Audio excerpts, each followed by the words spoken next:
अस्सलाम वालेकुम नाज़रीन, सुनो न्यूज़ पर आप देख रहे हैं प्रोग्राम लाइव जामी में आपके साथ मोहम्मद अजमल जामी। दो चार बड़ी अहम डेवलपमेंट्स हैं। एक तो खैबर पख्तूनख्वा में यूँ लग रहा है कि जो उनके अरकान असम्बली हैं वो अपने लिए तब्दीली लेके आने की कोशिश कर रहे हैं। एक ऐसा बिल मुजव्वज़ा या पास हो चुका, शवाहिद तो ये बताते हैं कि वो पास हो चुका, लेकिन KP सरकार उसकी तरदीद कर रही है। शफी जान साहब के बकौल ब्लू पासपोर्ट ये मांग रहे हैं वो अपने अरकान असम्बली के लिए, मराद मांग रहे हैं, असलहे के लाइसेंस मांग रहे हैं, टोल टैक्स जो हम देते हैं गाड़ी चलाते हुए उससे इस्तिस्ना मांग रहे हैं।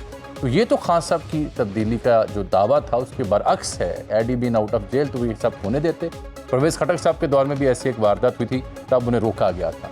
तो ये KP सरकार ऑफिशियली इसको डिनाई कर रही है, लेकिन रिपोर्टर्स जो हमारे वहाँ पे हैं वो बता रहे हैं कि ये असल में कई हफ्ते पहले की कार्रवाई है, मंजूर भी हो चुका। नोटिफिकेशन जो है वेबसाइट पे नहीं नशर किया गया। तो ये कहानी है क्या, कौन सी मराद चाहिए, सहाफ़ियों के लिए क्या बंदोबस्त वहाँ हो रहा है। पहले यहाँ पीका के ऊपर एतराज़ होता है, तो अब KP असम्बली रह गई थी। दूसरा हम देखते हैं कि भारत में एक फिल्म आती है सतलुज। ये इंडियन पंजाब में जो सिखों के ख़िलाफ़ 1984 से 1995 तक जो जुल्म रवा रखा गया भारतीय हुकूमत की जानिब से, ऑपरेशन ब्लू स्टार से लेकर दीगर, और फिर 25,000 से ज़ायद सिख जो हैं नौजवान वो अबडक्ट हुए, मारे गए, उनकी नामो निशान ख़त्म किया गया। उसके ऊपर मबनी ये फिल्म है सतलुज, जो 48 घंटे पर्दा स्क्रीन पर रही, उसे हटा दिया गया। उसके ऊपर हम बात करेंगे कि दिल्ली क्यों हिल गया, लेकिन प्रोग्राम का आगाज़ हम करेंगे इंटरनेशनल मामला से, क्योंकि उससे पूरी दुनिया का अमन जुड़ा है। जैसे कि हम देखते हैं कि डोनाल्ड ट्रंप गए हैं तुर्किया, वहाँ वो मिले हैं रजब तैयब एर्दोगान साहब, उन्हें ग्रेट एलाई अजीम इत्तेहादी करार दिया, और तुर्किया के ऊपर जो पाबंदियाँ हैं वो ख़त्म की। कास्टा नामी पाबंदियाँ थीं। 7 F-35 जो जदीद तरीन फाइटर स्टेल्थ तैयार है, उसकी डील की बात हो रही है। नेटो से नाखुशी का इजहार किया। ईरान के हवाले से खबर है कि फिर उसने किसी टैंकर को टारगेट किया। तो ये चौथा राउंड क्या पाकिस्तान में होगा या नहीं, इस सब पे बात करने के लिए हमने जहमत दी है। मैं जनरल रिटायर्ड जाहिद में फाइटर निगार हैं, कई दिहाइयाँ पाकिस्तान के नाम उन्होंने की हैं। बहुत शुक्रिया जन साहब के वक्त का। मैं आपसे समझना चाह रहा हूँ, सबसे पहले तुर्किया का जिक्र कर लेते हैं। ये how important is this visit by president of the United states of America. जंग के बीच जब अमन मुज़ाकरात हो रहे हैं, वो तुर्किया जा रहे हैं और उन्हें अपना ग्रेट एलाई डिक्लेयर कर रहे हैं। जिस तरह का रिसेप्शन उन्हें मिला और पाबंदियाँ ख़त्म करने का ऐलान कर रहे हैं, और नेटो के ऊपर खफगी का इजहार कर रहे हैं। इस सबसे क्या समझा जाए? जी, बिस्मिल्लाहिर्रहमानिर्रहीम। Thank you very much Jami साहब for having me at your show. देखिए, प्रेसिडेंट ट्रंप जो है वो नेटो से तो ईरान वॉर की जो उनकी खिफत है वो अभी तक खत्म नहीं हो रही है जी। बड़ा pronouncedly he is talking about UK's approach. कि प्राइम मिनिस्टर ऑफ यूके ने मुझे कहा कि मैं वॉर के बाद आपको हेल्प करूंगा।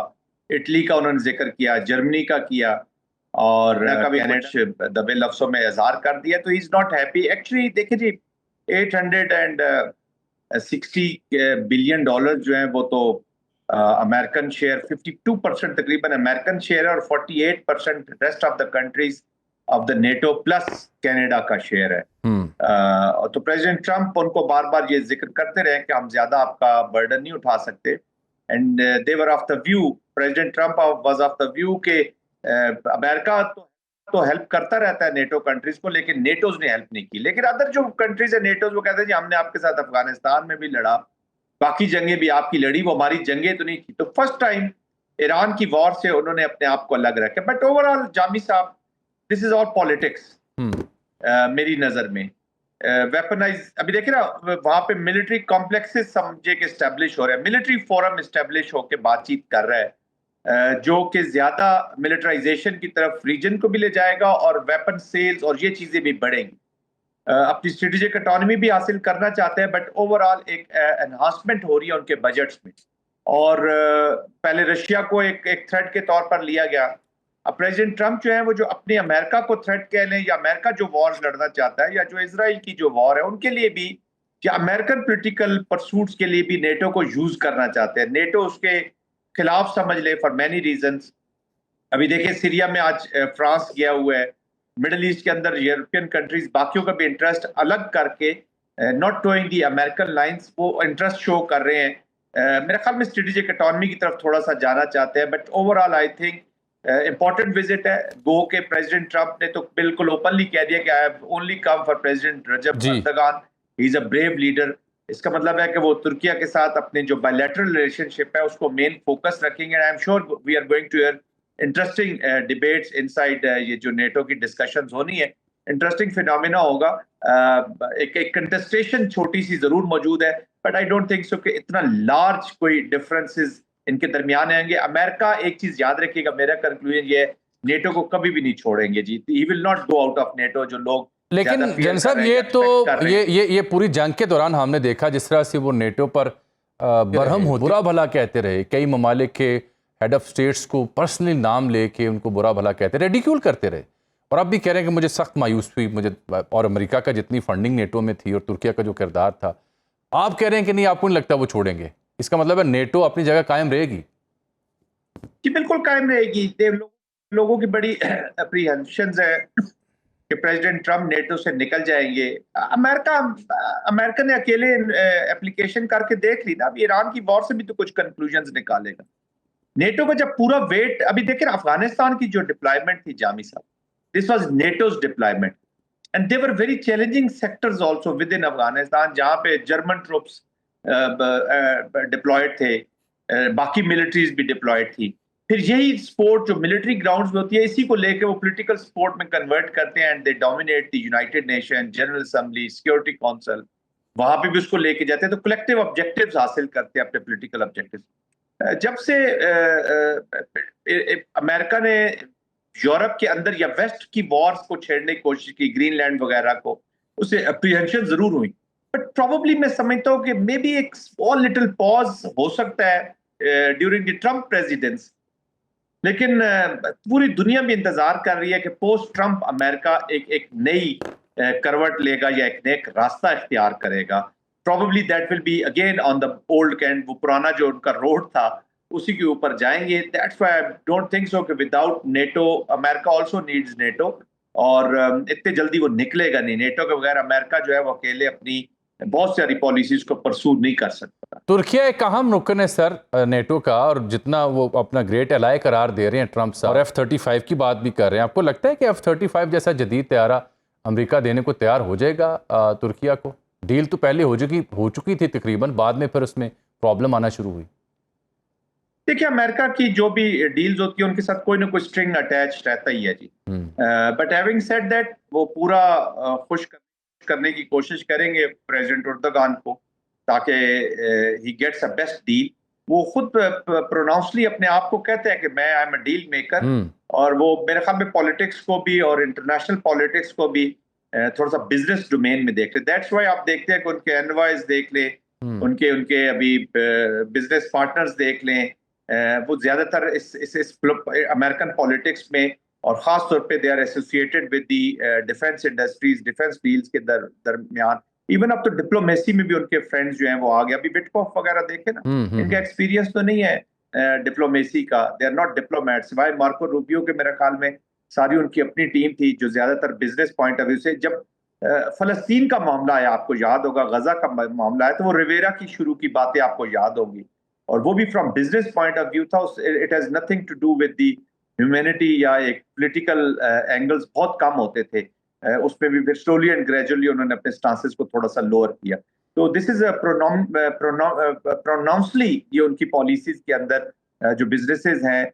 रिलेटेड इश्यूज जो है वो सामने नजर आए हैं जी। ठीक जन साहब, ये ममालिक कई इत्तेहादों के हिस्सा होते हैं बैक वक्त, जैसे अगर टर्किया नेटो का हिस्सा है, तो क्या के बाद जो डेवलपमेंट हुई थी पाकिस्तान, सऊदी अरब, तुर्किया और दीगर अरब ममालिक के बीच एक अलायंस की या एक इत्तेहाद की, वो भी एग्जिस्ट करता है? उसके क्या फ्यूचर है और उससे क्या फ़ायदा है पाकिस्तान को जियोपॉलिटिकली?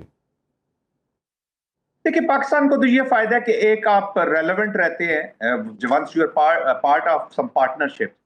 देखिए हर मुल्क जो है वो अपने इंटरेस्ट को गार्ड करता है जी, अपने पॉलिटिकल ऑब्जेक्टिव्स को अचीव करते हैं। कांट हैपन कि आप मुकम्मल तौर पे उनकी जंग में, जिसको जैसे अभी नेटो ने अबंडन किया अमेरिका को ईरानियन एप्लीकेशन में कि they have had enough of middle eastern application.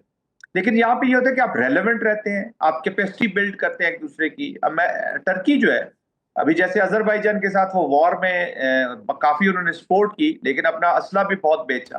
अपने बिजनेसेस भी देखे, अपने चीजें भी चलाई है। और इस तरीके से आप फिर पॉलिटिकल, यही रेलेवेंस जो होती है या यही जो कनेक्शन है, ये आप अपना पॉलिटिकल वेट बढ़ाते हैं इन द मल्टीलैटरल फोरम्स, और फिर आप आइसोलेशन का शिकार नहीं होते। जब भी जंग होती है जामी साहब, दुश्मन तो आपके सामने होता है, बट यू नीड फ्रेंड। कभी कभी आपके फ्रेंड्स आपको एग्जिट स्ट्रेटजी पे काम आते हैं, कभी कभी आपको अपना जो मल्टीलैटरल फोरम्स या यूनाइटेड नेशन के अंदर रेजोल्यूशंस होती हैं, वहां पे आपको सपोर्ट चाहिए होती है। कई दफा आप स्ट्रेटेजिक मैसेजिंग थ्रू फ्रेंड्स करते हैं। ऑफ कोर्स एक एक थ्रेट तो है, अभी इसराइल का जो थ्रेट है वो सऊदी अरेबिया को भी है, एक इसराइल का जो थ्रेट है वो कतर को भी है, ऑल्दो वो एक और आर्किटेक्चर से देखना चाहते हैं, और टर्की के बारे में तो वो खुल के बातें कर रहे हैं। तो मिडिल ईस्ट में इनके लिए कॉमन थ्रेट तो मौजूद है। तो एक दूसरे के साथ अगर ये मिल के आगे चलेंगे, और ऑफ कोर्स इनडायरेक्टली पाकिस्तान को भी थ्रेट मौजूद है, तो पाकिस्तान, टर्किया, कतर या सऊदी अरेबिया का ये जो अलायंस है, इट इज नॉट अगेंस्ट कि ये कल इसराइल पे हमला कर देंगे, but at least they can have joint strategies. और एनिमी भी जब अपनी असेसमेंट करता है तो वो इंटरनेशनल एनवायरनमेंट को जरूर देखता है कि हम जिस मुल्क के ऊपर हमला कर रहे हैं, आया वो मुल्क आइसोलेटेड खड़ा है कि नहीं। अब मैं इसी चीज ने मिस कैलकुलेशन इनकरेज किया था इंडिया को पाकिस्तान के खिलाफ। वो समझे कि पाकिस्तान एक आइसोलेटेड खड़ा है, it's no more in the story of the world, internal dynamics है, मुल्क टू अजीब से वो पॉलिटिकल पोलराइजेशन चल रही है, this is best time to attack. वो उल्टा पड़ गया, जो कमियां कोताहियां थी वो भी कवर हो जाती है। अभी ईरान को देख ले, people were on the streets, president Trump उनको कहा करते थे आप अपने स्ट्रीट्स पे निकले अगेंस्ट योर रजीम, वो निकले तो है, लेकिन वो निकले अली खamenei साहब के जनाजे के लिए निकले, जुड़ के निकले, वो जो ट्रंप की मर्जी के मुताबिक जो निकलना था वैसे निकले। तो ये नेशंस को मिला भी देती हैं। तो आई थिंक जॉइंट खतरात हैं, एक दूसरे को हेल्प कर सकते हैं और कैपेसिटी एनहांसमेंट कर सकते हैं, और फ्यूचर में you feel more strong while being part of some ये ईरान के बारे में बार बार ये सवाल किया जाता है, आपकी एक इसमें थोड़ी सी कैलकुलेटेड ओपिनियन है कि ये क्या ट्रंप की मिसकैलकुलेशन थी, मिसअंडरस्टैंडिंग थी, ओवर कॉन्फिडेंस था, क्या था? उनका तो ख्याल यही था कि लोग मुजाहिरीन बाहर निकले हैं, जंग होगी, मरकज़ी क़यादत शहीद होगी तो शायद अवाम इक़्तिदार कब्ज़े में ले लें या कोई नया वहाँ पे रजीम आ जाए या इंस्टॉल कर सकें। But it went the other way around as you discussed. लोग बड़ी तादाद में, करोड़ों की तादाद में बाहर निकले और इस शुहदा के साथ खड़े हुए, पैगाम दिया। और ट्रंप खुद हिमसेल्फ गॉट एस्टॉनिश्ड। ये क्या था? ओवर कॉन्फिडेंस था? देखिए, ये उसी मिसकैलकुलेशन की एस्टॉनिशमेंट थी ना। ट्रंप ने तो मिसकैलकुलेशन इसलिए की, it was not their intelligence input. जो उन्होंने असेसमेंट की हुई थी ईरान के बारे में बिफोर द वॉर, उनकी अपनी इंटेलिजेंस, तो आपको जो कैंट का इस्तीफा याद होगा जामी साहब, वो इसी वजह से दिया गया था कि वो समझते थे कि this war, America never had a imminent threat from Iran. जी, असेसमेंट गलत थी। ये असेसमेंट से ज्यादा जो ब्रीफिंग उनको दी गई by Mossad chief and Netanyahu in the operation centre के अंदर, वो that brought him into the war. और कई ऐसी चीजें अवामिल हो सकते हैं जो अभी तक, टू बी वेरी ऑनेस्ट, मुझे तो कोई पॉलिटिकल ऑब्जेक्टिव या किसी को भी अमेरिका का कौन सा ऑब्जेक्टिव इस पे, मेरे ख्याल में वो रिड्यूस ही हुए हैं साइज पे, स्टेचर में, बहुत सारी चीजों में, as compare to gaining something from there. आज देखे ना नेटो में क्या बैठे वो बातें कर रहे हैं, वो already before start of that NATO के चीफ की आप स्पीच सुन ले, वो उनकी स्पीच से भी थोड़ा सा ये जाहिर होता है कि जैसे वो अमेरिका को बाहर रख के एक अपनी नेटो के स्ट्रॉन्ग करने की और अपनी जॉइंटनेस और अपनी स्ट्रेंथ का मुजाहरा कर रहे हैं। और मिलिटराइजेशन ज्यादा बढ़ी है, यूरोप के अंदर भी बढ़ी है, कंटेस्टेशन भी बढ़ी है, तो they have not achieved. America की मिसकैलकुलेशन थी, इजराइल की कोई मिसकैलकुलेशन नहीं थी। उनको एग्जैक्टली ये पता था कि ये किस तरीके से अनफोल्ड होगी। नेतन्याहू को पता था कि माय ओनली एग्जिट कार्ड इस पॉलिटिकल, इस क्वैगमायर में से, करप्शन के बीच में से, from so many things, Gaza, middle east के अंदर से, the only exit card is president Trump. जन साहब, एक दफ़ा फिर जो है ना, एक दफ़ा फिर जो है, यानी बहुत अच्छे तरीके से ये मामला आगे बढ़ रहा था, एक दफ़ा फिर खबरें कुछ अल जज़ीरा दे रहा था, कोई टैंकर वैंकर हिट हुआ है। इस सब को देखते हुए आप होपफुल हैं कि चौथा राउंड रनर पाकिस्तान को कहा जा रहा है, कि आप ऐसा कोई स्टेज होता देख रहे हैं पाकिस्तान में, अमेरिका और ईरान के बीच? देखिए जामी साहब, हमें दोनों कॉम्प्लेक्स सिस्टम्स हैं दोनों तरफ, और ये ट्रिगर कर जाते हैं इंसिडेंट। अभी तो इस वक्त जनाजा हो रहा है, ईरान किसी और डोमेन में ऑपरेट कर रहे हैं, वो रैली कर रहे हैं अपनी स्पोर्ट को, अपनी जो डोमेस्टिक ऑडियंस है उसको भी एड्रेस कर रहे हैं। ये जो जनाजा है ना, इसके मल्टीपर्पजेज है। एक तो अमेरिका इसराइल को मैसेज जा रहा है, वर्ल्ड को मैसेज जा रहा है, उसके अलावा वो अपनी जो डोमेस्टिक लोग हैं उनको भी मैसेज दे रहे हैं, और मिडिल ईस्ट को भी मैसेजिंग कर रहे हैं। इस एनवायरनमेंट में ये इस तरह के इंसिडेंट हो जाना, इसलिए कि ईरान जो है वो उसने एक प्लान कर लिया हुआ है कि जो भी मुआहदे की शिक है जिसमें मैंने ऑपरेट करना है हुर्मुज़ में, मैं उसको मेंटेन रखूंगा, चाहे जो भी कंट्री का जाएगा। अगर कतर का जा रहा है, किसी का भी जा रहा है, आई डोंट नो कि अभी ये कंफर्म नहीं हो रहा जो प्रोजेक्टाइल हिट किया किसने किया, बट एनीवेज, तो वो बार बार अभी अरागची साहब ने जरूर कहा है कि जी मुआहदे के अंदर जो इस्लामाबाद MOU है उसमें दोनों पार्टीज ने उसको रिस्पेक्ट देनी है। एज अ पाकिस्तानी मैं जामी साहब ये जरूर रिक्वेस्ट करूंगा कि हमें इतना इसका बर्डन अब ज्यादा परेशानी इसलिए नहीं होनी चाहिए कि Pakistan has created this dialogue. उसने जो तीनों इनिशियल फंडामेंटल मिशन जो इसके पर्पसेस थे वो अचीव किए। आपने एस्केलेशन रोक ली, वॉर रोक ली, अभी तक रुकी हुई है, उस पैमाने पे नहीं गई है। आपने दोनों पार्टियों को 47 ईयर्स के साथ इकट्ठा बिठा दिया, और अभी और जो हर्डल्स हैं वो आपके सामने आ गई हैं, वी ऑल नो दैट कि किस पे है। तो अभी दोनों प्रिंसिपल जो स्टेट्स हैं, जो पार्टीज हैं, इनका काम है कि इस चीज को डिसाइड करें कि उन्होंने किधर लेकर जाना है। Pakistan is not a principal party of the conflict. Pakistan एक फैसिलिटेटर के तौर पे बैठा हुआ है। उम्मीद रखनी चाहिए Pakistan is still trying very hard कि ये इंटैक्ट रहे, और डायलॉग इंटैक्ट भी है, इतना अभी तक उसको नुकसान हुआ नहीं है जितना वो अप्रैली नजर आता है। बहुत बहुत शुक्रिया जनाब जनरल रिटायर्ड महमूद साहब और इस मुफीद तज्जिए का। एक ब्रेक ले रहे हैं, ब्रेक के बाद चलेंगे खैबर पख्तूनख्वा, जहाँ पे असम्बली में अरकान असम्बली के इख्तियारात और मरात में गैर मामूली इजाफे की तैयारियों की खबरें हैं।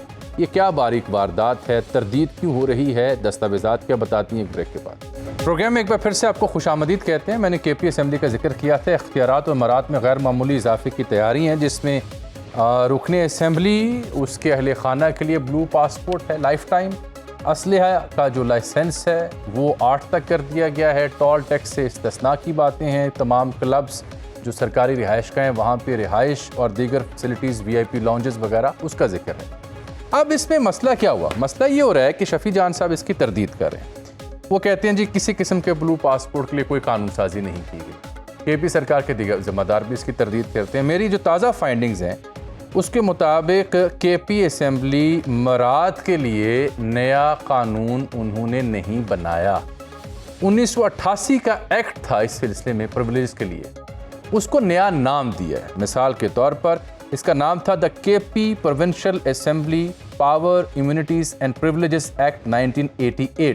तो 1988 को 2026 से बदल दिया गया और उसमें 5 नई चीज़ें रखी गईं, यानी कि रुकन के शरीक हयात को assembly card, VIP lounge, official passport, club membership और जो टेंटेड शीशे और दीगर चीज़ें हैं वो रखी गई। अब यासिर हुसैन साहब हमारे ब्यूरो चीफ हैं, सीनियर सहाफ़ी हैं, पेशावर और KP की सियासत पर दिहाइयों से नज़र रखे हुए हैं। यासिर साहब, सबसे पहले मुझे ये बताएं कि शफी जान साहब की तरदीद क्यों आ रही है, ये दस्तावेज़ात क्यों आ रही हैं सामने? KP में तो तब्दीली थी, मरात और अशराफिया के जो मामलात हैं दीगर सियासी जमातों की निस्बत, वहाँ पे खान साहब की राय कुछ और थी। ये है क्या कहानी, ये तो समझा दें। देखिए, सबसे पहले तो मैं इसी खबर का फॉलो अप दे दूं। आज रात वज़ीर आला सुहेल आफरीदी ने स्पीकर KP के असम्बली बाबर सलीम स्वाति से मुलाकात के लिए राब्ता किया है। इस मुलाकात में जो है वज़ीर कानून आफ्ताब आलम भी शरीक होंगे। अगर इसमें तरदीद उन्होंने तो जज्बात में कर दी, शायद उनको शफी जान साहब को ये अंदाजा नहीं था कि मीडिया दोस्तों के पास जो है डॉक्यूमेंटेशन उनके पास आ चुकी है। इसी वजह से अब वो उन्होंने अपने नंबर वगैरह शायद बंद कर दिए हैं।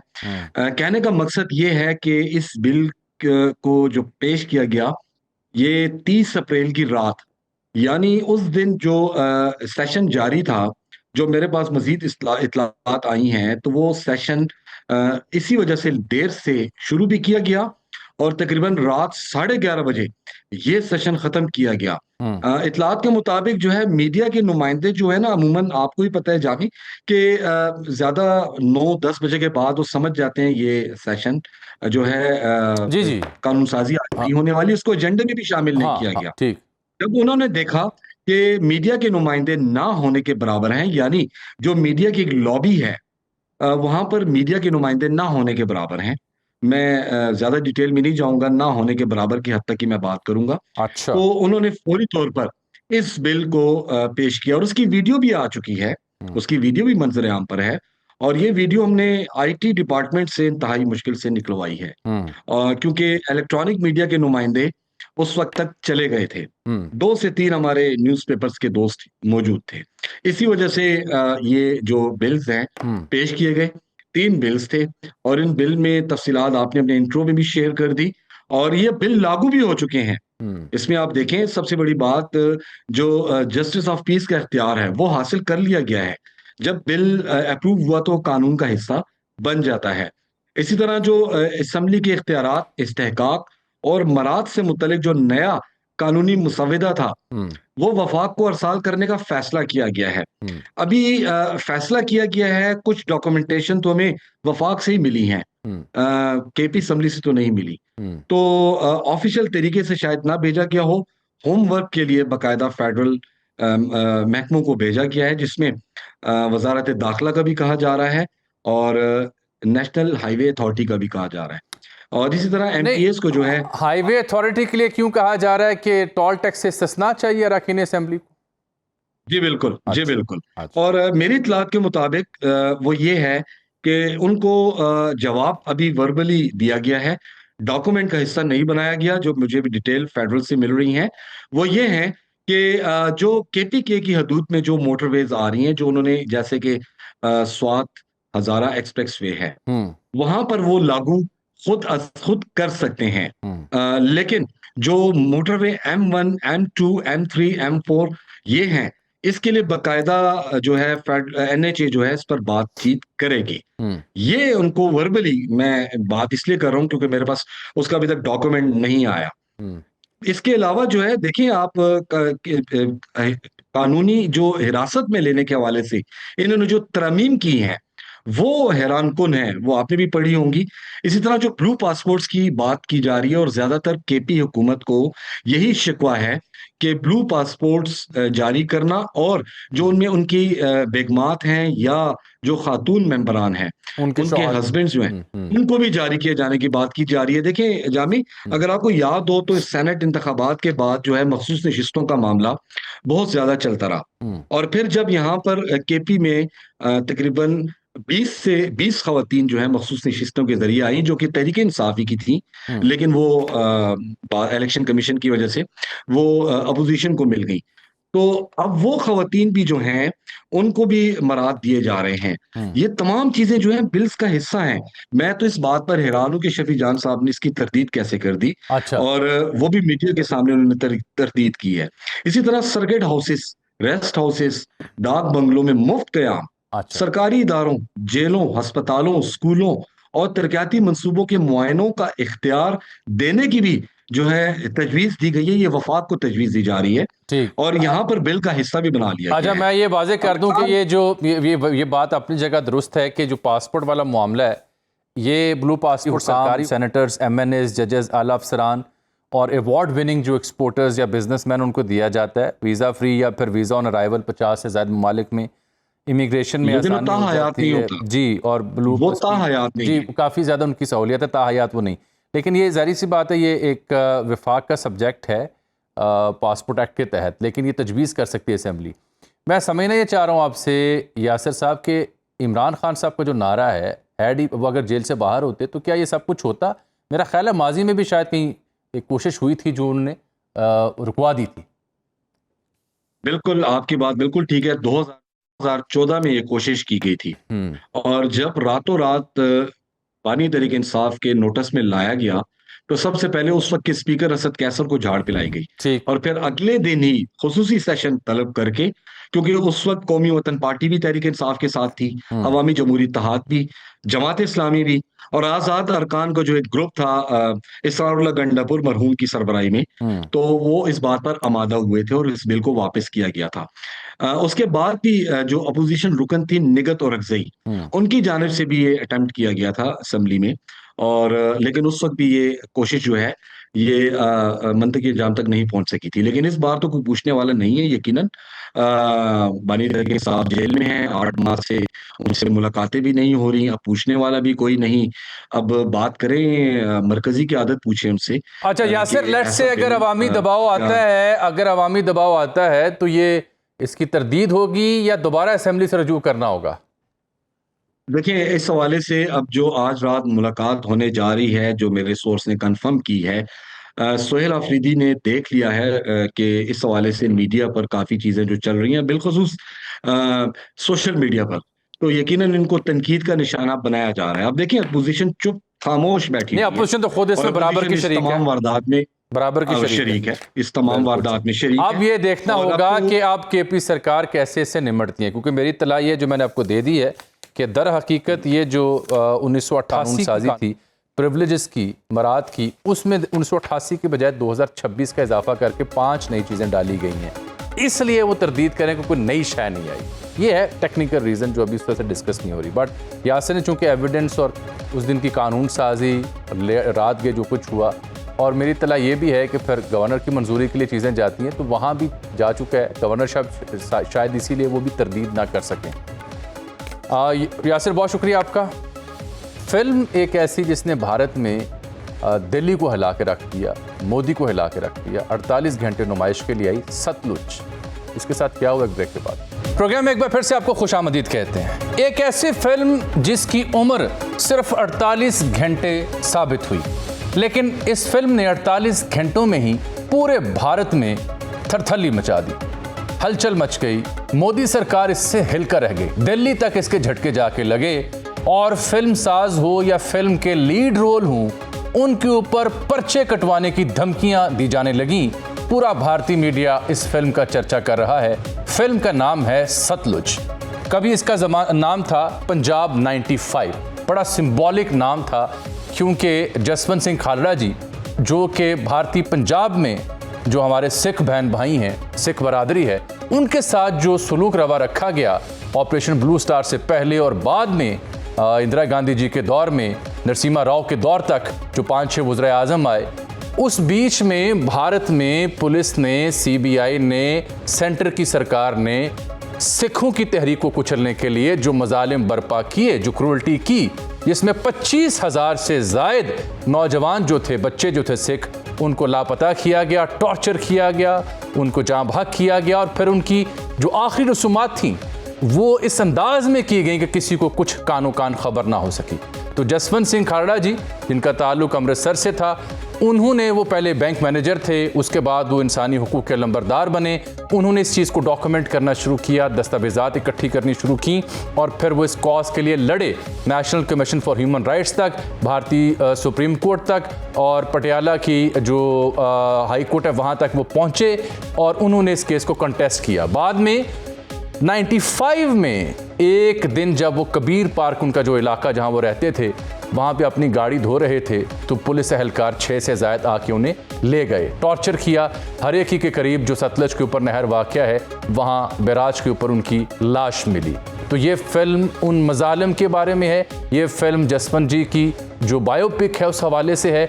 उस फिल्म में जो भारतीय सेंटर सरकार ने जो मजालिम बर्पा किए वो दिखाए गए। दिलजीत दोसांझ इसका मरकज़ी किरदार हैं, बड़ा अहम रोल उन्होंने प्ले किया, और फिल्म 48 घंटे ZEE5 पर OTT प्लेटफॉर्म जैसे नेटफ्लिक्स वगैरह होते हैं वहाँ नशर हुई, उसे उतार दिया गया। सेंसर बोर्ड 3 साल से इसमें 100 से ज़ायद कट भी लगवा चुका था, नाम भी तब्दील कर चुका था, उसके बावजूद ये फिल्म हज़म नहीं हो सकी। लेकिन अब दिलजीत दोसांझ का मानना है कि एक दफ़ा फिल्म इंटरनेट पे आ जाए तो फिर वो घर घर पहुंच जाती है। मेरे पास इत्तला ये है कि भारतीय पंजाब के हर देहात में इस फिल्म की स्क्रीनिंग हो रही है, गली मोहल्लों में, बड़े बड़े प्रोजेक्टर्स के ऊपर। तो दुनिया की सबसे बड़ी डेमोक्रेसी का दावेदार मुल्क एक फिल्म से कैसे हिल के रह गया, इस पर बात करने के लिए आज हमने ज़हमत दी है जनाब गरपतवंत सिंह पन्नू जी को। रहनुमा हैं तहरीक खालिस्तान के, लॉयर हैं वाशिंगटन DC में, सिखों के कॉज के लिए सबसे लीडिंग फिगर हैं, कानूनदान भी हैं, रहनुमा सिख फॉर जस्टिस भी हैं। और हमें ज्वाइन किया है आमिर रज़ा साहब ने, स्क्रीन प्ले राइटर हैं, फिल्म के नाकिद हैं, मुसन्नफ़ हैं, ड्रामे आपने उनके देखे होंगे पाकिस्तान के कई प्राइवेट टेलीविजन चैनल पर। और समाज, सियासत, सिनेमा, समाज, ये सियासत, सिनेमा, समाज, पाकिस्तान की तारीख़ की एक मुनफरद किताब इन तीनों मौज़ूआत का अहाता करती, उसके मुसन्निफ़ हैं आमिर रज़ा साहब, पेशे के एतबार से उस्ताद हैं। आप दोनों का बहुत शुक्रिया। मैं सबसे पहले पन्नू जी आपकी तरफ आऊँगा। मैं ये समझना चाह रहा हूँ कि 84 पे भी मूवी बनी हुई है, उड़ता पंजाबी मूवी बनी हुई है वहाँ पे, दिलजीत दोसांझ इससे पहले बड़ी अच्छी फिल्में कर चुके हैं, बंटवारे की जो तकालीफ हैं उसके ऊपर भी मूवी बन चुकी है। तो ये जो सतलुज की कहानी है जसवंत सिंह जी की, उसके ऊपर ऐसा क्या हुआ है कि बीजेपी सरकार और पूरा इंडियन मीडिया इस फिल्म के पीछे पड़ गया है? क्या था उसमें ऐसा दिखाया गया जनाब?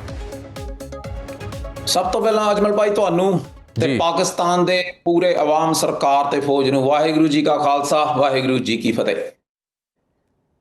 ਦੇਖੋ, ਇਹਨੂੰ ਜਿਹੜੀ ਫਿਲਮ ਹੈ ਜਿਸ ਦਾ ਨਾਮ ਸਤਲੁਜ ਰੱਖਿਆ ਹੈ, ਜਿੱਦਾਂ ਤੁਸੀਂ ਦੱਸਿਆ ਪਹਿਲਾਂ ਕਿ ਉਸ ਦਾ ਨਾਮ ਪੰਜਾਬ 1995 ਸੀ ਜੀ, ਤੇ ਆਪਾਂ ਫਿਲਮ ਦੇ ਉੱਤੇ ਜ਼ਿਆਦਾ ਮੈਂ ਜਿਹੜੀ ਉਹਦੀ ਇਨਵੈਸਟੀਗੇਸ਼ਨ ਸੀ ਸਾਡੇ ਸ਼ਹੀਦ ਖਾਲਰਾ ਦੀ, ਉਹਦੇ ਉੱਤੇ ਆਪਾਂ ਫੋਕਸ ਰੱਖਣਾ ਜੀ। ਜਿਹੜਾ ਜਿਸ ਅਦਾਕਾਰ ਕਲਾਕਾਰ ਨੇ ਉਹ ਰੋਲ ਨਿਭਾਇਆ ਉਹਦੇ ਤੇ ਆਪਾਂ ਬਾਅਦ ਚ ਆਵਾਂਗੇ, ਕਿਉਂਕਿ ਉਹ ਸਾਰਾ ਟੇਂਟਡ ਹੈ ਕੰਮ। ਠੀਕ ਹੈ ਜੀ। ਹੁਣ 1984 ਤੋਂ ਤੁਹਾਨੂੰ ਯਾਦ ਹੋਣਾ ਦਰਬਾਰ ਸਾਹਿਬ ਦੇ ਉੱਤੇ ਹਮਲਾ ਹੁੰਦਾ, ਭਾਰਤੀ ਫੌਜਾਂ ਤੇ ਇੰਡੀਆ ਦਾ ਉਦੋਂ ਹਿੰਦੁਸਤਾਨ ਦਾ ਜਿਹੜਾ ਨੈਰੇਟਿਵ ਸੀ ਉਹ ਇਹ ਸੀ ਵੀ ਅੰਦਰ ਅੱਤਵਾਦੀ ਸੀ ਜੀ। ਮੈਂ ਤੁਹਾਨੂੰ ਇੱਕਦਮ ਅੱਗੇ ਲੈ ਕੇ ਜਾਵਾਂਗਾ, ਇਹ ਜ਼ਰੂਰੀ ਹੈ ਦੱਸਣਾ ਵੀ 1995 ਤੱਕ ਕਿੱਦਾਂ ਪਹੁੰਚੇ ਜੀ। ਹੁਣ ਦਰਬਾਰ ਸਾਹਿਬ 'ਚ ਸ਼ਹੀਦ ਭਿੰਦਰਾਂਵਾਲੇ ਤੇ ਉਹਨਾਂ ਦੇ ਸਾਥੀ ਬੈਠੇ ਐ, ਉੱਥੇ ਬਾਣੀ ਚੱਲਦੀ ਹੈ, ਗੁਰੂ ਦਾ ਘਰ ਹੈ ਤੇ ਸਾਰੀ ਦੁਨੀਆ ਉੱਥੇ ਆਉਂਦੀ ਹੈ। ਤੇ ਨਾ ਤੇ ਸ਼ਹੀਦ ਭਿੰਡਰਾਂਵਾਲਿਆਂ ਨੇ ਜਾ ਕੇ ਦਿੱਲੀ ਤੇ ਪਾਰਲੀਮੈਂਟ ਤੇ ਹਮਲਾ ਕੀਤਾ ਤੇ ਨਾ ਕਿਸੇ ਹੋਰ ਜਗ੍ਹਾ ਤੇ ਕੀਤਾ, ਪਰ ਦੁਨੀਆ ਦੇ ਵਿੱਚ ਇਹ ਦੱਸਿਆ ਗਿਆ ਵੀ ਅੰਦਰ ਅੱਤਵਾਦੀ ਹੈ ਤੇ ਅਸੀਂ ਉਹਨਾਂ ਨੂੰ ਫੜਨ ਜਾਣਾ ਹੈ। ਜੋ ਉੱਥੇ ਜੰਗ ਲੱਗੀ, ਸ਼ਹੀਦ ਭਿੰਡਰਾਂਵਾਲਿਆਂ ਨੇ ਆਪਣੀ ਅਕਾਲ ਤਖਤ ਦੇ ਲਈ ਸ਼ਹਾਦਤਾਂ ਦਿੱਤੀਆਂ। 3 ਮਹੀਨੇ ਉਸ ਤੋਂ ਬਾਅਦ ਆਪਰੇਸ਼ਨ ਵੁੱਡ ਰੋਜ਼ ਹੁੰਦਾ ਹੈ, ਜਿਹੜਾ ਕਿ ਮੁੱਢ ਵੱਜਦਾ ਹੈ ਭਾਈ ਜਸਵੰਤ ਸਿੰਘ ਖਾਲਰਾ ਨੇ ਜਿਹੜੀ ਇਨਵੈਸਟੀਗੇਸ਼ਨ ਕੀਤੀ ਹੈ ਜੀ। ਇਹ ਆਪਰੇਸ਼ਨ ਵੁੱਡ ਰੋਜ਼ ਹੁੰਦਾ ਹੈ ਜੂਨ ਤੋਂ ਲੈ ਕੇ ਆਫੀਸ਼ੀਅਲੀ 90 ਦਿਨਾਂ ਵਾਸਤੇ ਸੈਪਟੰਬਰ ਤੱਕ।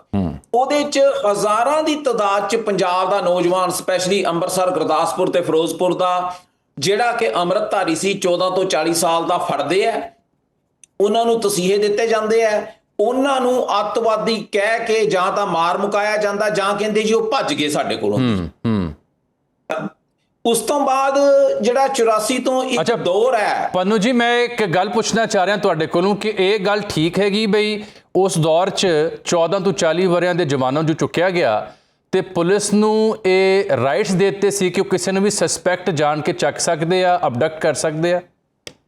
ਨਹੀਂ, ਕੱਲੇ ਸਸਪੈਕਟ ਨੂੰ ਰਾਈਟ ਨਹੀਂ ਸੀ, ਇਹ ਮੇਰੀ ਅੱਖਾਂ ਦੇ ਸਾਹਮਣੇ ਹੋਇਆ। ਮੈਂ ਉਦੋਂ ਛੋਟਾ ਸੀ, ਸਾਡੇ ਪਿੰਡਾਂ ਦੇ ਵਿੱਚ ਫੌਜ ਆਉਂਦੀ ਸੀ, ਅਸੀਂ ਆਪਣੀ ਅੱਖੀ ਉਹ ਗੱਲਾਂ ਵੇਖੀਆਂ ਤੇ ਉਹ ਜਿਹੜੇ ਭਾਈ ਜਸਵੰਤ ਸਿੰਘ ਖਾਲਰਾ ਨੇ ਜਾ ਕੇ ਕ੍ਰਿਮੇਸ਼ਨ ਗਰਾਊਂਡਸ ਦੇ ਵਿੱਚੋਂ ਅਣਪਛਾਤੀਆਂ ਲਾਸ਼ਾਂ ਜਿਹੜੀਆਂ ਲੱਭੀਆਂ, ਉਹ ਸਾਡੇ ਸਾਹਮਣੇ ਗਈਆਂ ਲਾਸ਼ਾਂ, ਸਾਡੇ ਸਾਹਮਣੇ ਲਾਸ਼ਾਂ ਬਣਾਈਆਂ ਗਈਆਂ। ਸਸਪੈਕਟ ਹੋਣਾ ਮਤਲਬ ਨਹੀਂ ਸੀ, ਸਿੱਖ ਹੋਣਾ ਮਤਲਬ ਸੀ। ਠੀਕ ਜੀ, ਅੰਮ੍ਰਿਤਧਾਰੀ ਸਿੱਖ ਹੋਣਾ। ਕਿਉਂਕਿ ਤੁਸੀਂ ਆਪਰੇਸ਼ਨ ਦਾ ਨਾਮ ਦੇਖੋ, ਆਪਰੇਸ਼ਨ ਵੁੱਡ ਰੋਜ਼ ਜੀ। ਜੇ ਤੁਸੀਂ ਛੋਟਾ ਸਿੱਖ ਦਾ ਬੱਚਾ ਵੇਖਦੇ ਹੋ ਸਾਡਾ ਜਿਹੜਾ ਅੰਮ੍ਰਿਤਧਾਰੀ ਹੈ, ਉਹਨੇ ਗੋਲ ਦਮਾਲਾ ਬੰਨਿਆ ਹੁੰਦਾ ਹੈ ਤੇ ਉਹ ਬਿਲਕੁਲ ਰੋਜ਼ ਵਰਗਾ, ਫੁੱਲ ਵਰਗਾ ਲੱਗਦਾ ਹੈ, ਛੋਟਾ ਜਿਹਾ ਪਾਇਆ ਹੁੰਦਾ ਹੈ, ਛੋਟਾ ਜਿਹਾ ਬੱਚਾ ਜੀ। ਉਹ 14 ਤੋਂ 40 ਸਾਲ ਦਾ ਸਸਪੈਕਟ ਕੋਈ ਨਹੀਂ। ਉਹਨਾਂ ਨੇ ਕਿਹਾ ਜੀ ਹਰ ਉਹ ਸਿੱਖ ਫੜੋ ਜਿਹੜਾ ਅੰਮ੍ਰਿਤਧਾਰੀ ਹੈ, ਜਿਹਦੀ ਸੋਚ ਆਜ਼ਾਦ ਹੈ, ਜਿਹੜਾ ਸ਼ਹੀਦ ਭਿੰਡਰਾਂਵਾਲਿਆਂ ਦੀਆਂ ਸੋਚ ਦੇ ਉੱਤੇ ਪਹਿਰਾ ਦੇਗਾ, ਉਹਨੂੰ ਚੁੱਕ ਕੇ ਫਨਾਹ ਕਰ ਦੋ, ਤਬਾਹ ਕਰ ਦੋ। 1995 ਤੱਕ ਜਿਹੜਾ ਦੌਰ ਚੱਲਿਆ 84 ਤੋਂ, ਉਹਦੇ ਚ ਹਥਿਆਰਬੰਦ ਸੰਘਰਸ਼ ਹੋਇਆ। ਜਦੋਂ ਦਰਬਾਰ ਸਾਹਿਬ ਤੇ ਹਮਲਾ ਕੀਤਾ, ਆਪਰੇਸ਼ਨ ਵੁੱਡ ਰੋਜ਼ ਹੋਇਆ, ਨਵੰਬਰ 1984 ਸਿੱਖ ਨਸਲਕੁਸ਼ੀ ਹੋਈ ਹੈ, ਜਿਸ ਦਾ ਰੈਕੋਰਡ ਅਸੀਂ 2007 ਤੋਂ ਲੈ ਕੇ ਆਏ ਹਾਂ ਤੇ ਉਸ ਨੂੰ ਨਸਲਕੁਸ਼ੀ ਕੀਤਾ।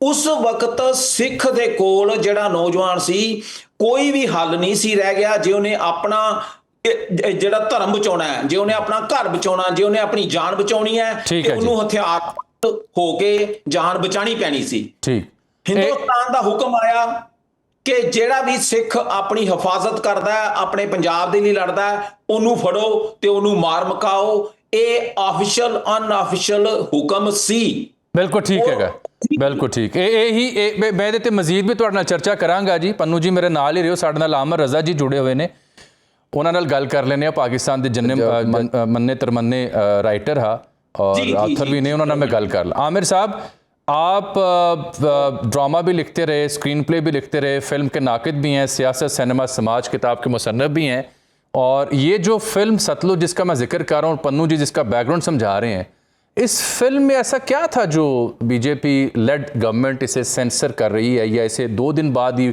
Z5 से उठा दिया गया? क्या था ऐसा? और भारत तो अपने आप को बड़ी सबसे डेमोक्रेसी करार देता है। जावी साहब, शुक्रिया मुझे लेने का। सिर्फ भारत का मसला नहीं है, फिल्में हॉलीवुड में भी सेंसर होती हैं। जी, पूरी दुनिया पाकिस्तान में भी होती हैं। पूरी दुनिया में है, क्योंकि फिल्म का एक कंट्रोल तो है ना जो राइटर और डायरेक्टर के हाथ में है। दूसरा जो सबसे बड़ा कंट्रोल है वो स्टेट के हाथ में रहता है, सेंसरशिप के हाथ में रहता है। और ये सेंसरशिप बाज़ औक़ात फोर्स करती है लोगों को उसके ऊपर जाने पे, सेल्फ सेंसरशिप पे जाने। अच्छा, इसने सतलुज कह लें या पंजाब 95 कह लें या गुल्लूकारा जो टर्म उन्होंने यूज की है इसमें, ठीक है, वो फिल्म का पहले नाम भी तजवीज हुआ था जिसका मतलब जेनोसाइड है या हॉलोकॉस्ट है। ये पंजाब में 2-3 जगह पे इस्तेमाल हुआ। जब पंजाब पे बरूनी हमलावर हुए तो वारिस शाह ने इस लफ्ज को इस्तेमाल किया। हाँ। और उसके बाद 47 में जो हमारी जेनोसाइड हुई है पंजाबियों की, उसके ऊपर ये वर्ड जो है इस्तेमाल किया गया।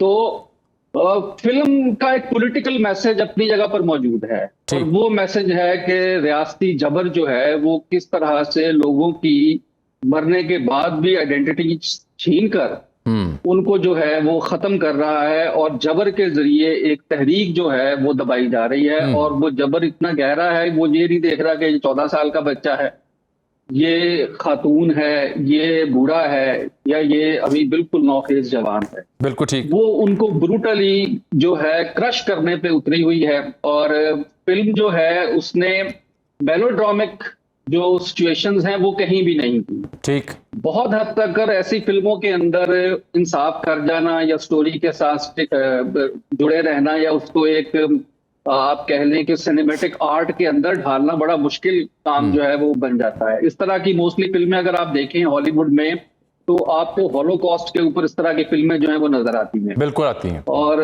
जो शाहकार समझी जाती हैं, ये फिल्म कहीं उस लेवल की है। अब बात है सेंसरशिप की और बीजेपी की। तो सर, इससे पहले रिलीज हुई है धुरंधर जी, ठीक है, उससे पहले केराला स्टोरीज रिलीज हुई है, उससे पहले कश्मीर फाइल्स रिलीज हुई है। इन सारी फिल्मों को रियासत ने ना सिर्फ टैक्स की छूट दी, हाँ, पॉलिटिकल इंडोर्समेंट दी, इसके अलावा बीजेपी के जो कांग्रेस के लोग, बीजेपी के जो पार्लियामेंटेरियंस हैं, उनके लिए फिल्म की स्पेशल स्क्रीनिंग्स कराई जाती हैं। फिर इन फिल्मों से हेट स्पीच निकाल के, जो कम्युनल हेट स्पीच पर मबनी है, उसको ट्विटर के ऊपर और दीगर सोशल मीडिया प्लेटफॉर्म्स के ऊपर ट्वीट किया जाता है, और अगेन उससे जो हेट्रेड है वो जनरेट की जाती है। तो मुझे तो कहीं कहीं लगता है, बल्कि मैं बड़ा समझता हूं कि ये हॉरिबल है कि जिस तरह से आरएसएस बॉलीवुड के अंदर अपना दामन फैला रही है, और अभी हमें हर जो बड़ा डायरेक्टर है, एक्टर है, वो आरएसएस की मीटिंग्स में जाता हुआ नजर आता है, जी जी, बिल्कुल, गोद में बैठा नजर आता है। और केराला स्टोरी 2 को जब मैंने देखा तो मेरे रोंगटे खड़े हो गए, क्योंकि इससे पहले सेकेंड वर्ल्ड वॉर में गोएबल जो था वो फिल्मों को इसी तरह से टैक्स छूट देता था। बिल्कुल बिल्कुल, पॉलिटिकल इंडोर्समेंट मिलती थी, हिटलर के लिए स्पेशल स्क्रीनिंग उसकी करवाई जाती थी। जी जी, और प्रोपेगेंडा मिनिस्ट्री को देखता था। प्रोपेगेंडा। वहां एक फिल्म बनी थी जूसस का वो बहुत ज्यादा मददार था, जिसमें जो एक यहूदी है उसको जर्मन्स जो है वो मार देते हैं कि वो उनकी इज्जतों का लुटेरा है, उसका घर मिसमार कर देते हैं। केराला स्टोरी 2 के सीन्स उठा लें आखिरी, और जूसस के सीन उठा लें, तो पूरे का पूरा आपको एक ही प्लॉट, वहां पर एक जैसी केमिस्ट्री जो है वो नजर आती है। मुझे लगता है हाकम बदहान इसके ऊपर सीरियसली सोचना चाहिए कि शायद अब जो मुस्लिम्स हैं और दीगर माइनॉरिटीज हैं, नहीं, उनके लिए तो कोई बहुत या जेनोसाइड होने नहीं, ये आमिर रजा जी आप दुरुस्त फरमा रहे हैं, क्योंकि अभी तक के जो अज़ाइम हैं, आप देखें ना, वेस्ट बंगाल को देखना एक और तरह का ये राष्ट्रीय था उनका, और वहाँ जिस तरह से 10-10, 15-15 हज़ार की जहाँ लीड थी, उसको कैसे मुस्लिम वोटर्स को चेंज किया गया। और हालांकि नंबर ऑफ वोट्स का जो डिफरेंस है ममता बनर्जी और बीजेपी का वो चंद लाख है, 10-12 लाख का डिफरेंस है, लेकिन सीटों की तादाद में कोई 100% उसमें फ़र्क आ चुका है। सिर्फ 5-10 हज़ार की लीड जो थी जहाँ जहाँ जिन हल्कों में, वहाँ मुस्लिम वोटर माइनॉरिटी को बस चेंज किया गया। तो ये यकीन उस जानिब जा रहा है। आपने बड़ी रेलिवेंट मिसालें दी हैं। पन्नू जी, मैं तुहाडे कोल समझना चाह रहा कि ये देखो, मैं कल जदों ये फिल्म यानी उतरी उत्थों जी टू, तो पंजाब के हर घर 'च फिल्म जिहड़ी देखी जा रही उत्थे भारती पंजाब 'च। दूजा मैं देखा जी कि बीजेपी के जिहड़े नेता पंजाब के, कांग्रेस के नेता या स्पीकर आ जिहड़े पंजाब पार्लीमान के, ये सभी ये कह रहे हैं कि जी असीं सेंटर नाल मुद्दा चुकांगे कि फिल्म नहीं सी लानी चाहिए, कोई गलत गल नहीं। लेकिन मैं देखा जिहड़े CM साहब सी बेअंत सिंह, मेरा ख्याल है जिन्हां दी असैसीनेशन हुई, उन्हां दा पोता रणवीर सिंह बिट्टू वो बीजेपी का स्टेट मिनिस्टर आ, ते पंजाब के कुछ लोगों की राय आ भी उहदी वजह तो ये काम खराब हो रहा और ये फिल्म ते सेंसर लगा। तुसी साडे देखण नाल दसो कि इस टाइम पंजाब के पिंडां च इस फिल्म नूं पजीराई मिल रही है नहीं, और दूजा ये ऑपरेशन ब्लू स्टार ते रोजवुड च की फर्क सी? देखो, जदों कोई भी फिल्म बनती है ਤੇ ਜੋ ਪੰਜਾਬ ਦਾ ਘਾਣ ਹਿੰਦੁਸਤਾਨ ਦੀ ਹਕੂਮਤ ਹੇਠ ਹੋ ਰਿਹਾ ਹੈ, ਫਿਲਮ ਦੇ ਸਿਰਫ ਵਿੱਚ ਇੱਕ ਹਿੱਸਾ ਵਿਖਾਇਆ ਗਿਆ, ਉਹ ਵੀ ਸਾਡੇ ਤਰਨਤਾਰਨ ਡਿਸਟ੍ਰਿਕਟ ਦਾ। ਇਹ ਪੂਰਾ ਪੰਜਾਬ ਨਹੀਂ ਇਹਦੇ ਚ ਵਿਖਾਇਆ।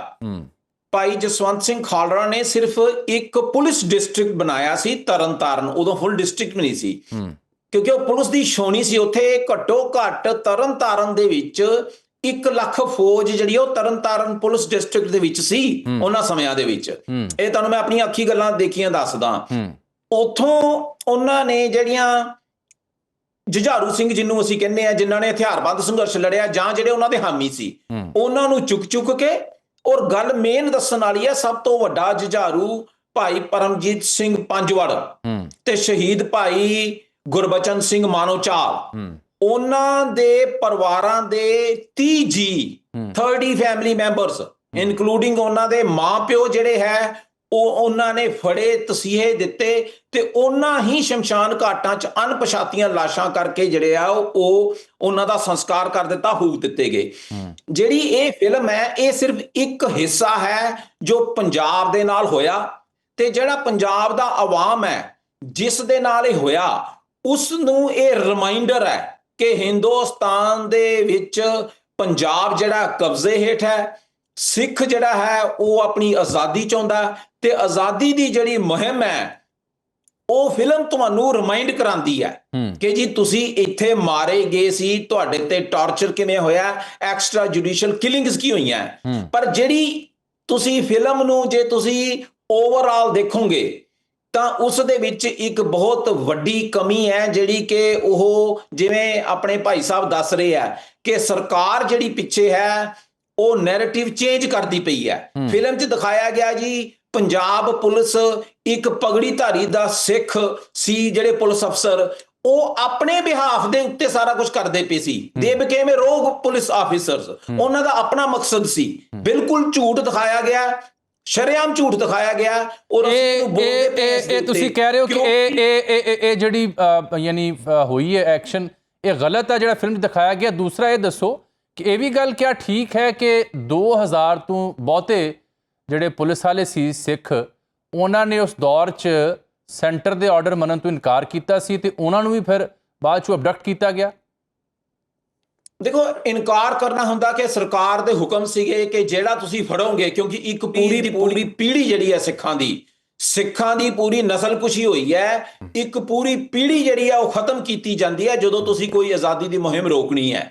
ਤੇ ਉਹਦੇ ਵਿੱਚ ਚਾਹੇ ਕੋਈ ਪੁਲਿਸ ਵਾਲੇ ਸੀਗੇ ਜਿਹੜੇ ਹਮਦਰਦੀ ਰੱਖਦੇ ਸੀ ਵੀ ਇਹਨਾਂ ਨੂੰ ਨਜਾਇਜ਼ ਨਹੀਂ ਮਾਰਨਾ, ਝੂਠੇ ਪੁਲਿਸ ਮੁਕਾਬਲੇ ਨਹੀਂ ਕਰਨੇ, ਚਾਹੇ ਕੋਈ ਫੌਜ ਦੇ ਸੀ, ਉਹਨਾਂ ਨੇ ਇਹ ਵੀ ਹਥਿਆਰ ਚੁੱਕੇ ਸਿੱਖਾਂ ਦੇ ਨਾਲ ਤੇ ਉਹਨਾਂ ਨੇ ਵੀ ਜੰਗ ਲੜੀ ਹੈ। 84 ਦੇ ਵਿੱਚ ਘੱਟੋ ਘੱਟ 8-10 ਹਜ਼ਾਰ ਸਿੱਖ ਫੌਜੀ ਹੈ ਜਿਨ੍ਹਾਂ ਹਥਿਆਰਬੰਦ ਲੜਾਈ ਲੜੀ ਹੈ। ਈਵਨ ਬੰਬੇ 에ਅਰਪੋਰਟ ਉਹਨਾਂ ਨੇ ਕਵਰ ਕਰ ਲਿਆ ਸੀ। ਇਹ ਬੜੀਆਂ ਲੰਬੀਆਂ ਗੱਲਾਂ, ਪਰ ਮੈਂ ਤੁਹਾਨੂੰ ਸਿਰਫ ਤਰਨਤਾਰਨ ਤੇ ਲੈ ਕੇ ਆਉਣਾ। ਜਿਹੜਾ ਫਿਲਮ 'ਚ ਇਹਨਾਂ ਨੇ ਇੰਡੀਆ ਨੂੰ, ਹਿੰਦੁਸਤਾਨ ਨੂੰ ਕਲੀਨ ਚਿੱਟ ਦੇਣ ਦੀ ਕੋਸ਼ਿਸ਼ ਕੀਤੀ ਗਈ ਹੈ। ਇਹ ਨੈਰੇਟਿਵ ਹੌਲੀ ਹੌਲੀ ਚੇਂਜ ਹੁੰਦਾ ਹੈ, ਪਰ ਉਹ ਬੈਕਫਾਇਰ ਹੋ ਗਿਆ। ਬੈਕਫਾਇਰ ਇਦਾਂ ਹੋ ਗਿਆ ਕਿ ਇਹਨਾਂ ਨੇ ਜਿਹੜੀ ਲੜਾਈ ਵਿਖਾਈ ਹੈ ਉਹ ਸਿੱਖ ਵਰਸਸ ਸਿੱਖ ਵਿਖਾਤੀ ਹੈ। ਇਦਾਂ ਨਹੀਂ ਸੀਗਾ। ਹਿੰਦੁਸਤਾਨ ਦੀ ਜਿਹੜੀ ਸਰਕਾਰ ਹੈ, ਜਿਸ ਦਾ ਸਭ ਤੋਂ ਉਸ ਵਕਤ ਚਿਹਰਾ ਇਹ KPS ਗਿੱਲ ਦੱਸਦੇ ਆ, ਉਹ DGP ਸੀ।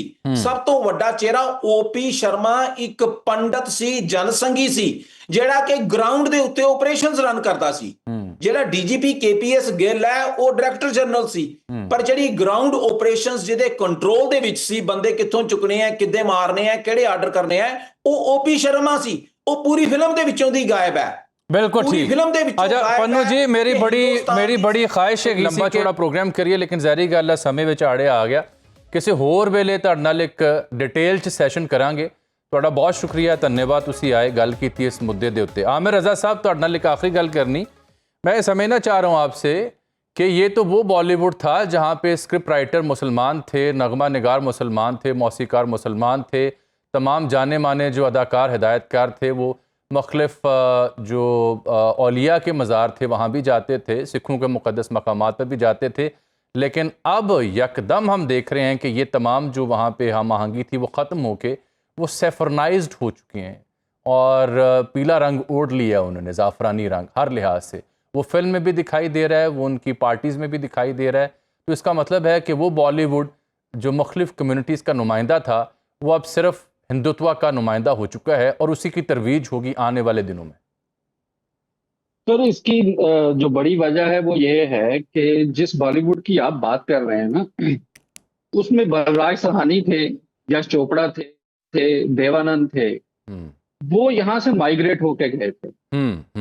और नेहरू जी की पॉलिसीज जो थी वो एक सेकुलर इंडिया गो, उस वक्त भी वो पूरा सेकुलर नहीं था, एक सेकुलर इंडिया बनाने की थी। उस वक्त के हिंदुस्तान के अंदर भी अगर हम देखें तो इस्मत चुगताई का अफसाना गर्म हवा, उसके ऊपर फिल्म बनी और वो फिल्म सेंसर बोर्ड ने पास नहीं की, वो बड़ी मुश्किल से बाद में पास हुई, कि जिसमें आपने मुसलमान जो है उनको उनकी डिस्प्लेसमेंट जो है वो दिखाई गई है। फिर गोविंद निहानी की थी भीष्म साहनी के नॉवल तम्स के ऊपर ड्रामा सीरीज उन्होंने बनाया दूरदर्शन के लिए, वो कोर्ट ने देखने के बाद इजाजत दी, वरना वहां पर फसादात शुरू हो गए थे कि जी ये ड्रामा हम टीवी के ऊपर चलने नहीं देंगे जी। बड़ी मुश्किल से उसको इजाजत मिली।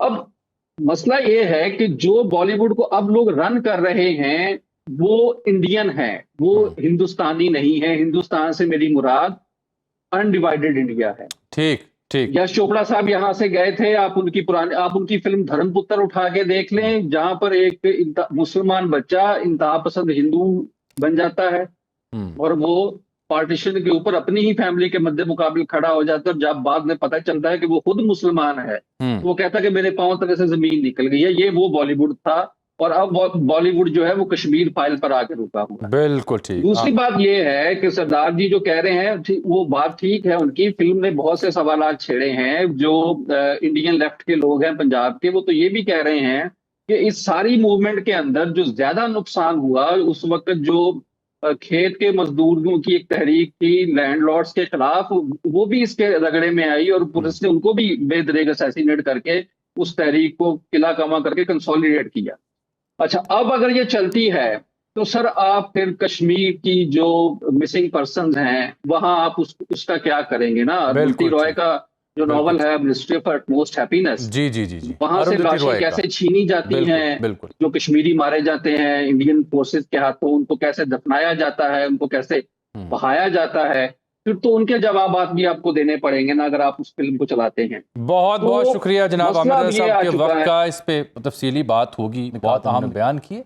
इसलिए अहम था कि पूरी दुनिया में ये फिल्म, इसके ऊपर सेंसर और इसका हटाया जाना वो ज़ेर बहस, पूरे भारत पूरी दुनिया में ये ट्रेंड कर। आज के लिए इतना ही, इजाज़त दीजिए, अल्लाह हाफ़िज़।